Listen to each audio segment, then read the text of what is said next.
Just like a lot of terrorists in this world. So what's happening right now in this fuster-cluck of a country is simple. Trump has assembled a team of lazy, white men who are just like your fat uncle at Thanksgiving, who after a couple of scotches reveal their true bigoted self. And this is what Republicans have done for years. Take one horrible story and from that extract generalizations of minorities and immigrants, all while attacking our rights to justify their actions. For example, Republicans have bent over backwards trying to justify Derek Chauvin's actions, the cop who murdered George Floyd, on video. Some prominent Trump supporters have been making the case that Derek Chauvin deserves a pardon. They argue that he did not receive a fair trial. Joe Biden and other Democrats actually implied that he was guilty while the trial was going on. BLM rioters had these jurors under immense threat and pressure. Mainstream media, frankly, many news outlets here today are complicit here. They chose to ignore the autopsy report. They chose to ignore the full body camera footage. They decided to slander Derek Chauvin as a racist cop instead.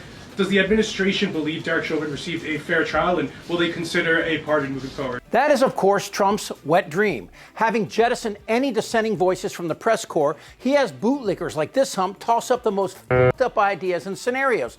But it's worse. Now Trump is proposing turning the Constitution into his own private stash of toilet paper. But let's go back to what I said about these lazy white men who want shortcuts because their idea of justice, trial by jury and that shit, doesn't fit with their bigoted agenda. So how do you determine, or how do your people in the field determine that somebody is a gang member?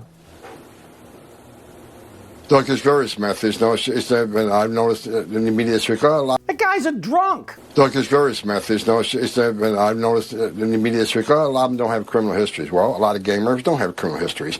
Just like a lot of terrorists in this world, they're not in any terrorist database, right? We only know the information what's in databases based on, for instance, most terrorists we arrest that are identified by the U.S. government are later identified through a Title III investigation or through an undercover operation. They're not in any terrorist screening screening database. We know that.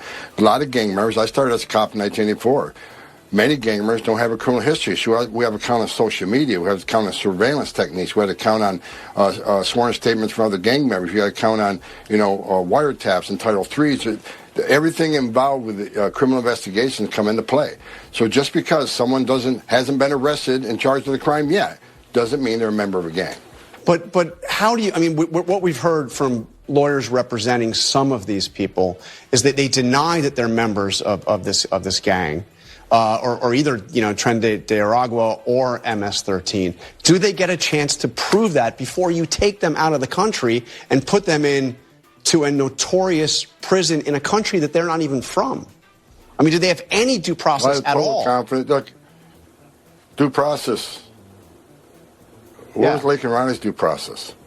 Where were all these young women that were killed and raped by members of TDA? Where was their due process? Rape? You said rape? And you're working for this guy? And you're talking about rapists? The former President Donald Trump and the civil trial brought by E. Jean Carroll, an allegation of a rape several decades ago. We have now learned that there has been a verdict in that lawsuit and that former President Donald Trump has been found liable for sexual assault. Where was Lake and Ronnie's due process? Okay, the woman whose name Homan muttered unintelligibly is Laken Riley, a 22-year-old nursing student murdered by a 26-year-old Venezuelan man who'd come into the United States illegally. Tragedy, no doubt. But Homan is making the case that one woman's death should allow justice to grab anyone of color and detain and deport them to countries and prisons they're not from. Notorious prisons. But of course, we're not at war with any country, and due process in our system of justice applies to anyone suspected or charged with a crime. And that twerks these evil f***s right where they live. Trump, Homan, and especially this shit monkey. We're going to come after the people in the media who lied about American citizens, who helped Joe Biden rig presidential elections. We're going to come after you. Whether it's criminally or civilly, we'll figure that out. But yeah, we're putting you all on notice. They all believe they have carte blanche to arrest and detain anyone, all while using this tragic death as a legitimate reason to violate the First, Fourth, and 14th Amendments of our Constitution. Sure, due process. Well, the sure. bottom line is that plane was full of people designated as terrorists. Number one. Number two, every Venezuelan migrant on that flight was a TDA member based on numerous criminal investigations, on intelligence reports. Intelligence reports? Look, dude, you still have to take that in front of a judge. A terrorist, by definition, involves the unlawful use or threat of violence to intimidate or coerce a government. By dumbing down this definition, Trump seeks to go after any American, green card, citizen, or whatever, by using the same logic as this drunken stool sample. Look, there's various methods. I've noticed in the media this week, a lot. Here's a good example of fascist logic. During the 80s, you know what city had the lowest crime rates in the world? Moscow. And you know why? Because they could arrest anyone at any time for anything without probable cause or Miranda rights. And that's exactly what Trump and his chubby cabal are after. They're simply making shit up so they can drop a cloth over our rights and our freedoms. And then on Saturday, seemingly out of nowhere, called for the suspension of the Constitution. Trump has already tried end runs around the Constitution. And I don't mean things like the Second Amendment, where people argue incessantly what a militia means and how Madison had no idea that 16-year-olds would someday have access to AR-15s so they could shoot up a school. No, Trump is going after the exact words in the 14th Amendment and the 22nd Amendment that said if you're born here, you're a citizen. So there are 3 different courts already that have enjoined that birthright citizenship executive order as unconstitutional. And the appeals courts in each of those areas of the country have upheld those determinations. What the Trump administration is trying to do now is essentially provoke what's called a circuit split.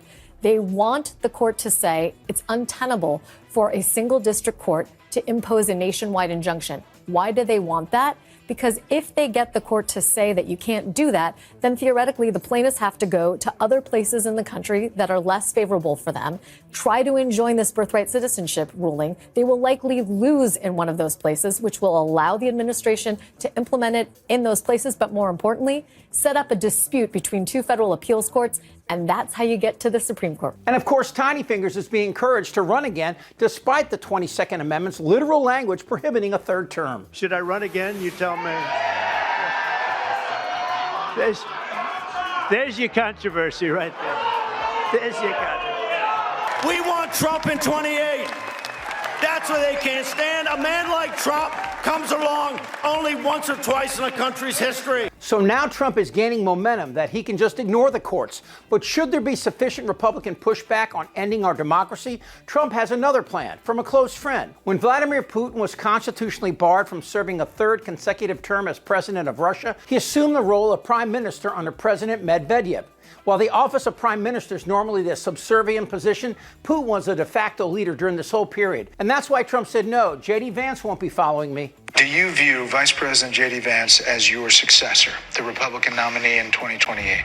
No. So now Trump is floating the idea of Trump Jr. as a straw man president. Donald Trump Jr.'s on cocaine. And it's logical when you consider the sources. When Republicans talk about the Constitution, it's hard not to laugh at the irony. You see, the Founding Fathers' greatest fear was not King George, but instead the dull-witted masses who today make up MAGA. And they become the greatest mark in the history of con.